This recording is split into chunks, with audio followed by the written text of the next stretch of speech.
All right, so we were at the question number 106 that nerve fiber placed in free solution, sodium free. Okay, अब sodium नहीं है उस solution में, तो आपको पता है सोडियम जो है वो एक्शन पोटेंशियल कराता है, इसलिए सोडियम नहीं है तो एक्शन पोटेंशियल नहीं होगा. So no action potential. This is simple question.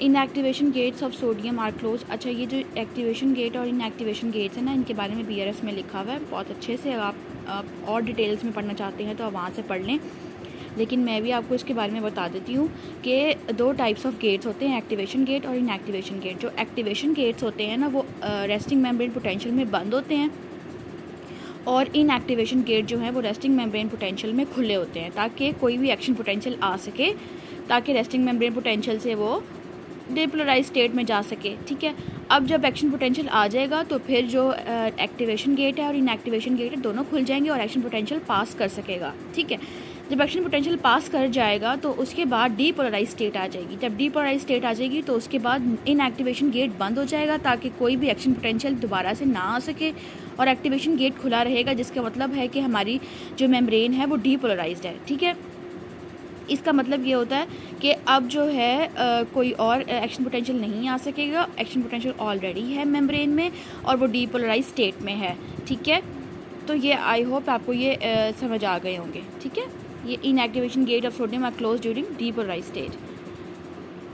Patient having BUN ratio greater than 20, what is the cause? Post renal azotemia, renal azotemia और प्री रीनल एजोस्टोमिया. पहले तो आपको पता होना चाहिए कि एजोस्टोमिया होता क्या है. ठीक है, एजोस्टोमिया होता है कि जब नाइट्रोजन की रेशो बॉडी में बहुत ज़्यादा हो गई है और वेस्ट प्रोडक्ट्स जो हैं बॉडी से नहीं निकल रहे. ठीक है, वेस्ट प्रोडक्ट्स बॉडी में नहीं निकल रहे और बॉडी में रिटेन हो रहे हैं. तो उसकी क्या क्या कॉजेज़? उसकी 3 कॉजेज़ होती हैं. एक होता है रीनल, एक होता है प्री रीनल, एक होता है पोस्ट रीनल. ठीक है, अब इसने पूछा है कि 20 से ग्रेटर है. जब रेशो 20 से ग्रेटर होती है तो प्री रीनल कॉज होती है. जब रीनल कॉज होती है तो 15 से लेस होता है इसकी रेशो, और जब पोस्ट होता है तब अराउंड 10 होती है. ठीक है, अराउंड 10 होती है. ठीक है, पोस्ट में कोई सी भी आ सकती है. ठीक है, यूरेटर ब्लैडर की जो कॉजेज़ हैं वो पोस्ट में आएंगी, और प्री में जो है वो लिवर और इस तरह की चीज़ें आ जाएंगी. ठीक है, उसके बाद आता है PPD ट्यूबरक्लिन टेस्ट करवाया गया है, तो उसके पास बंदे के पास 40 आवर्स के बाद उसके पास एडिमा बन गया है. तो ये कौन सा टेस्ट है? ठीक है, उसके लिए पहले आपको हाइपर सेंसिटिविटीज़ के बारे में पता होना चाहिए. जो हाइपर सेंसिटिविटी टाइप 1 है वो एनाफाइलेक्टिक होती है. जैसे कि किसी ने मक्खी ने काट लिया, किसी ने ऐसी चीज़ ने, किसी इंसेक्ट ने काट लिया तो एनाफाइलेक्सिस हो जाएगी. ठीक है, वो बहुत शॉर्ट इंटरवल में होती है. उसके बाद आता है, अच्छा इसमें 40 आवर्स का भी एक बात बोली हुई है और दूसरा PPD की बात भी बोली हुई है. ठीक है, 2 बातें बोली हुई हैं. अब उसने जो बोला है कि उसके बाद है टाइप 2 हाइपर सेंसिटिविटी जो होती है वो हीमोलिटिक अनीमियाज होते हैं या वो ऑटो इम्यून होते हैं. ठीक है, तो इसका मतलब है ना तो ऑटो इम्यून है यहाँ पर, ना हीमोलिटिक अनीमिया हो रहा है. उसके बाद आती है टाइप 3 जो है वो इम्यून रिलेटेड होती है, जिसमें इम्यून कॉम्प्लेक्सेस बन रहे होते हैं लाइक SLE टाइप. ठीक है, और जो टाइप 4 होती है रैश से रिलेटेड. तो इसमें रैश बन रहा है, इरिदीमा बन रहा है. ठीक है, ट्यूबरक्लिन और जैसे कॉन्टैक्ट डर्माटाइटिस टाइप जो चीज़ें होती हैं वो भी टाइप 4 में आती हैं. तो इसमें रैश बन रहा है, वो भी लोकलाइज्ड बन रहा है. ठीक है, तो हम इसमें रैश करेंगे. जो रैश है वो इरिदीमा है, तो टाइप 4 हो गया, जो डेज़ लेता है. तो 40 आवर्स का मतलब है कि 24 आवर्स, एक दिन गुजर गया, अगले दिन हुआ है उसको. ठीक है, A physician auscultate the posterior border of the lung. अच्छा, अब इसमें ना लंग्स की एनाटमी है कि लंग्स के बॉर्डर्स कौन कौन से कहाँ पे हैं, और इसमें वो लोग फिशर्स भी पूछते हैं कि ऑब्लिक फिशर कहाँ पे ऑस्कल्टेट होगा और इस तरह. ठीक है, तो अब उन्होंने बोला है posterior interior border of the lung. Posterior interior border of the lung जो है वो T10 पे फील होता है. उसके बाद जो है ठीक है, पोस्टो इन्फीरियर जो बॉर्डर इसका नीचे वाला बॉर्डर है ना वो आपको T10 पे फील होगा. फिर जो ऑब्लिक फिशर है वो आपको T8 पे फील होगा, और लंग शुरू कहाँ से हो रहा है वो है आपका T2.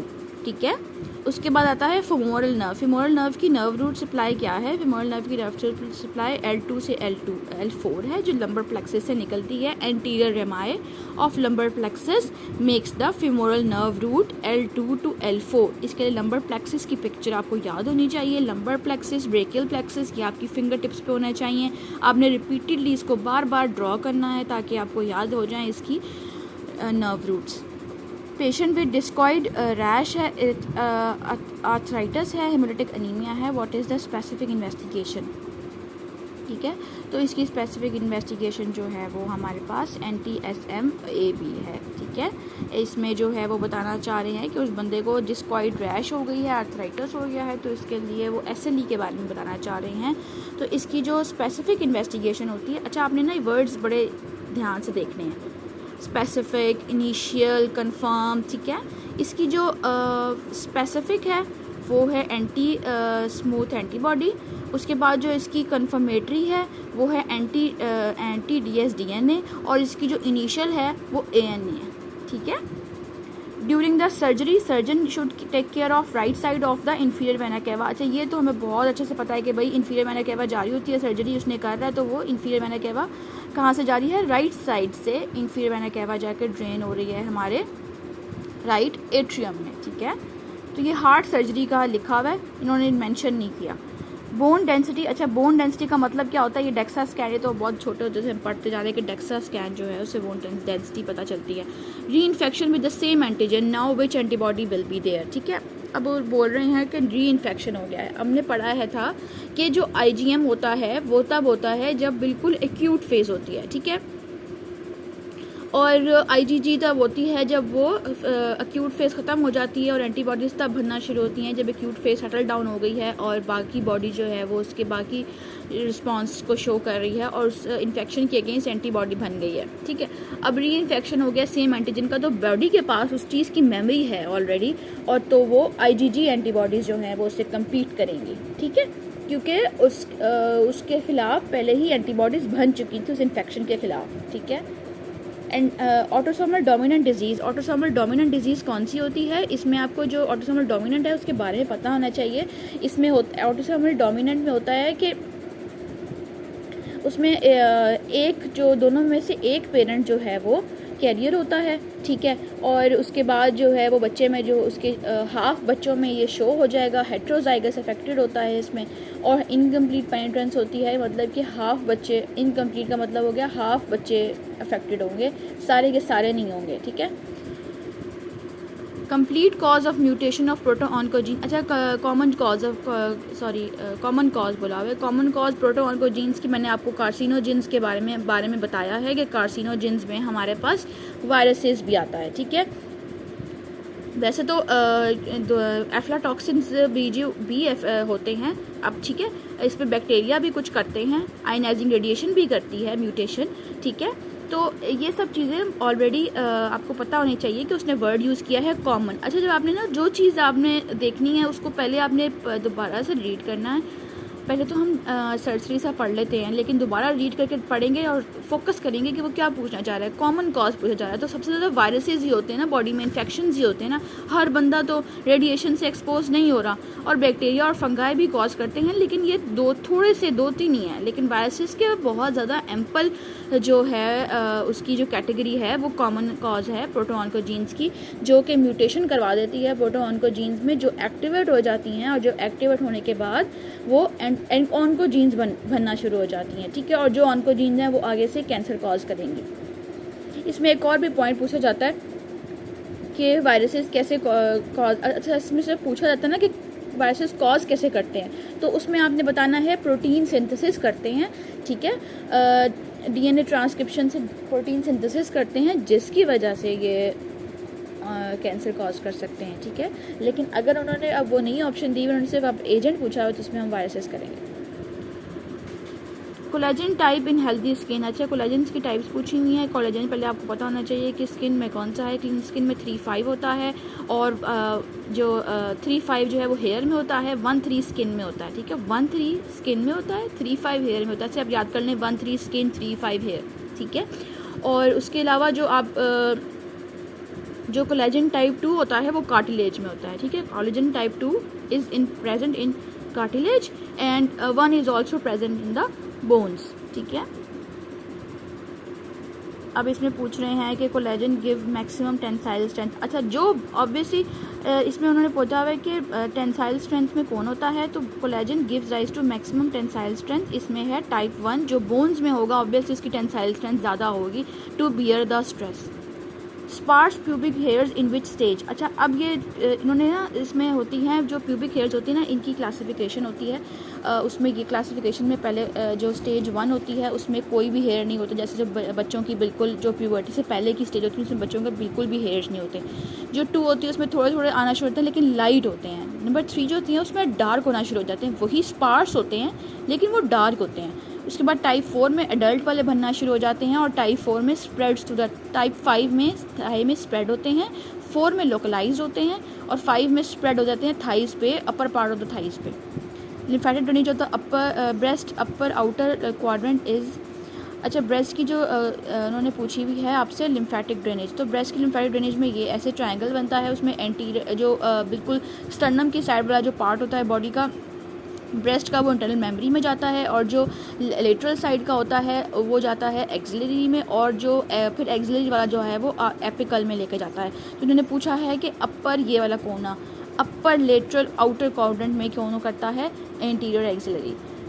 Capsule of the kidney is supplied by which of the following. अच्छा, इसके लिए पहले आपको फिर रीनल सप्लाई पता होनी चाहिए कि रीनल सप्लाई क्या है। सबसे पहले आती है renal artery. Renal artery segmental arteries देती है। सिगमेंटल आर्टरीज जो है वो मेडल्ला के पार्ट में हो रहा है ये सब कुछ। मेडल्ला हाइलम में आई है रीनल आर्टरी, ठीक है। आगे सिगमेंटल आर्टरी दे के उसने मेडल्ला में इंटरलोबुलर आर्टरीज दे दी हैं। इंटरलोबुलर आर्टरीज ने आगे से जब फिर वो कॉर्टेक्स का पार्ट शुरू हो गया, फिर कॉर्टेक्स में उसने इंटर लोबुलर जो है वो दी हैं और वो जो इंटर आर्कुएट भी देगा, आर्कुएट डिस्ट्रीब्यूट हो जाएंगी इस कॉर्टेक्स में और आगे से जो आर्कुएट उसकी ना ऐसे बॉर्डर पे चलेंगी, ठीक है। और उसके बाद आती है इंटरलोबुलर जो कैप्सूल तक जाएगी, ठीक है। अब इसमें उसने पूछा हुआ है कि आपको कैप्सूल को कौन दे रही है, तो इंटरलोबुलर आर्टरी जो है वो दे रही है कैप्सूल को। Which part of renal artery supply the network around the glomerular. अच्छा, ग्लोमेरुलस जो है वो आपको पता है कि वो जो है ग्लोमेरुलस जो है वो इधर कॉर्टेक्स के पास पड़ा हुआ है, तो इसलिए ये जो इंटरलोबुलर हैं वो जो है ग्लोमेरुलस को सप्लाई करेंगे। अब इसमें लिख दिया renal artery contains the interlobular artery, capsule contains interlobular artery, glomerulus contain interlobular artery and hilum contain segmental artery. ये मैंने आपको बता दिया, हाइलम पे रीनल आर्टरी ने सिगमेंटल आर्टरी दी है। फिर anterior 2/3 of the general sensation of the tongue. अच्छा, टंग की जो सेंसेशन होती है ना वो आपको बहुत अच्छे से याद होनी चाहिए। ये बहुत ज़्यादा बचपन से ही कह रहे हैं कि भाई टंग की सेंसेशन इंपॉर्टेंट है, जब से हमने टंग की सेंसेशन पढ़ी है, ठीक है। अब ये देखें, ये टंग की सेंसेशन मैंने आपको बना के दी है, इसमें से 2/3 जो पार्ट है। अच्छा, उन्होंने वर्ड जो पूछा था ना आपने उस पर फोकस करना है, उसने जनरल सेंसेशन के बारे में पूछा है। तो जो 2/3 की जनरल सेंसेशन है वो ट्राइजेमिनल नर्व देती है, ठीक है। ट्राइजेमिनल नर्व की लिंगुअल नर्व देगी 2/3 की जनरल सेंसेशन। उसके बाद जो है और अगर पूछेंगे टेस्ट कौन देगा, तो टेस्ट आपको पता है कॉर्डा टेम्परे देती है 2/3 पे। पीछे आ जाती है 1/3। अब जो टंग का जो 1/3 है उसको सप्लाई करती है ग्लोसोफ्रेंजियल नर्व और वो टेस्ट को भी सप्लाई करेगी और टेस्ट भी देगी और सेंसरी भी देगी, ठीक है। और बिल्कुल पीछे चले जाएंगे तो वेगस आ जाएगी, ठीक है। बिल्कुल पीछे चले जाएंगे, सबसे एंड में जब टंग खत्म हो जाती है जहाँ पे, वहाँ पे आ जाता है वेगस नर्व सप्लाई करती है posterior most part. Early in the morning circadian is following. अच्छा, सर्केडियन रिदम जो है वो कौन जो है वो फॉलो कर रहा है, तो इसमें इन्होंने बोला है सुप्राकियास्मेटिक न्यूक्लियस। जो सुप्राकियास्मेटिक न्यूक्लियस है ना वो फॉलो कर रहा है। अच्छा, उसमें से सुप्राकियास्मेटिक न्यूक्लियस जो है उसमें से निकलता क्या है, आपको पहले ये पता होना चाहिए कि सुप्राकियास्मेटिक न्यूक्लियस से रिलीज़ क्या होता है, फिर ही आप कसको जो है वो सर्केडियन रिदम से कर सकेंगे।